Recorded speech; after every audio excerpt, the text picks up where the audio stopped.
आगे बढ़ते हैं, कुछ और खबरों का रुख करेंगे। प्रधानमंत्री मोदी और चीन के राष्ट्रपति शी जिनपिंग के बीच आज रूस के कजान में द्विपक्षीय वार्ता होगी। ये मुलाकात इसलिए भी बेहद अहम हो जाती है क्योंकि इससे ठीक पहले एलएसी पर तनाव खत्म करने के लिए दोनों देशों के बीच सहमति बन गई है।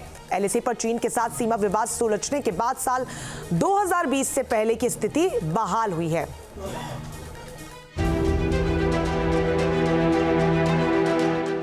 जून 2020 में एलएसी पर गलवान घाटी में चीन की साजिश सामने आई थी। चीनी सैनिकों ने धोखे से भारतीय जवानों पर हमला कर दिया था, जिसका मुंहतोड़ जवाब हिंद के शूरवीरों ने दिया था और चीन को करारा सबक सिखाया था। 4 साल बाद एलएसी पर तनाव कम हुआ है। चीन को बैकफुट पर जाना पड़ा। भारत के कड़े रुख के बाद विस्तारवादी चीन को झुकना पड़ा और एलएसी पर पेट्रोलिंग के लिए समझौते पर सहमति बन गई। विदेश मंत्री ने इसे एक बड़ी कामयाबी बताया है। जयशंकर ने कहा कि बड़े देशों के बीच मनमुटाव होता रहता है, लेकिन ये एक बड़ी सफलता है। अब पेट्रोलिंग को लेकर समझौता हो गया है। अब हम वहां तक पेट्रोलिंग कर सकेंगे जहां 2020 तक करते आ रहे थे। चीन ने भी सीमा पर सैन्य गतिरोध खत्म होने के लिए भारत के साथ हुए समझौते की पुष्टि की है। 近段时间以来，中印双方通过外交和军事渠道就中印边境的有关问题保持密切沟通。目前，双方已就有关问题达成了解决方案，中方对此予以积极评价。下一步，中方将与印方落实好上述解决方案。 एलएसी पर गतिरोध ऐसे वक्त में खत्म हुआ है जब प्रधानमंत्री मोदी ब्रिक्स सम्मेलन में हिस्सा लेने रूस पहुंचे हुए हैं। ऐसे में दोनों देशों के बीच रिश्तों पर जमी बर्फ पिघलने लगी है और अब चीन के राष्ट्रपति शी जिनपिंग और पीएम मोदी में द्विपक्षीय मुलाकात होने जा रही है। I can confirm that there will be a bilateral meeting held between Prime Minister Modi and President Xi Jinping tomorrow, 23rd of October. On the sidelines of the BRICS summit.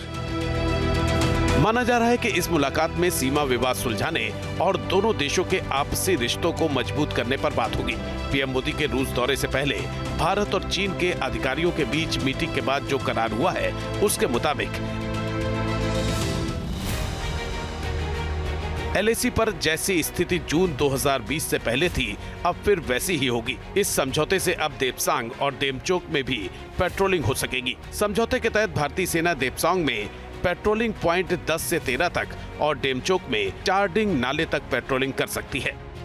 चीन के साथ सीमा विवाद सुलझने और 2020 से पहले की स्थिति बहाल होने को भारत की बड़ी कूटनीतिक जीत माना जा रहा है। देपसांग में पेट्रोलिंग करना भारत के लिहाज से इसलिए भी जरूरी है क्योंकि काराकोरम दर्रे के पास दौलत बेग ओल्डी पोस्ट से 30 किलोमीटर दूर है। पहाड़ियों के बीच ये सपाट इलाका भी है जिसका इस्तेमाल सैन्य गतिविधि में किया जा सकता है।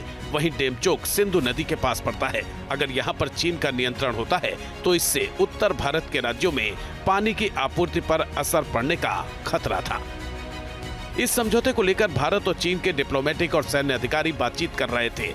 इस लंबे विवाद को निपटाने के लिए कई मोर्चों पर चर्चा की गई। दोनों देशों के सैन्य कमांडरों के बीच 21 दौर और राजनयिकों के बीच 31 दौर की बैठक हुई थी। इस समझौते से तनाव कम करने में मदद मिलेगी। As far as we are concerned, we were looking at that we want to go back to the status quo of April 2020. Point number one.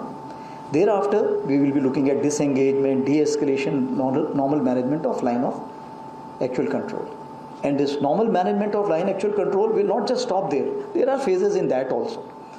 So this what I am saying, it has been our stance from April 20 itself when General Y.K. Joshi was the army commander, and even today that remains the same way. So as of now, what has happened? We are trying to restore the trust. Bharat और चीन में हुए सीमा समझौते के बाद दोनों देशों के संबंध सुधरने की उम्मीद है। माना जा रहा है कि रूस में प्रधानमंत्री नरेंद्र मोदी और चीनी राष्ट्रपति शी जिनपिंग की मीटिंग के बाद डिसएंगेजमेंट का पूरा ब्यौरा सामने आ सकता है। जाहिर है कि इसका जो मैसेज है वो पूरे विश्व में भी जाएगा भारत और चाइना विश्व के दो सबसे बड़ी जनसंख्या वाले राष्ट्र हैं, दोनों मेजर पावर्स हैं, दोनों प्राचीन सभ्यताएं हैं, दोनों पड़ोसी राष्ट्र भी हैं। और ऐसे में इन दोनों देशों के बीच में यदि संबंध सुधरते हैं तो ये न सिर्फ इन दोनों देशों के लिए, भारत और चाइना के लिए, बल्कि पूरे विश्व के लिए एक शुभ संकेत होगा। यानी एलएसी पर डिसएंगेजमेंट से दोनों देशों के बीच तनाव कम करने का जो सिलसिला शुरू हुआ है वो पीएम मोदी और चीन के राष्ट्रपति शी जिनपिंग की मुलाकात में नए आयाम तक पहुंच सकता है। Team news nation. News nation अब व्हाट्सएप पर खबरों की ताजा अपडेट के लिए न्यूज नेशन के इस क्यूआर कोड को स्कैन करें।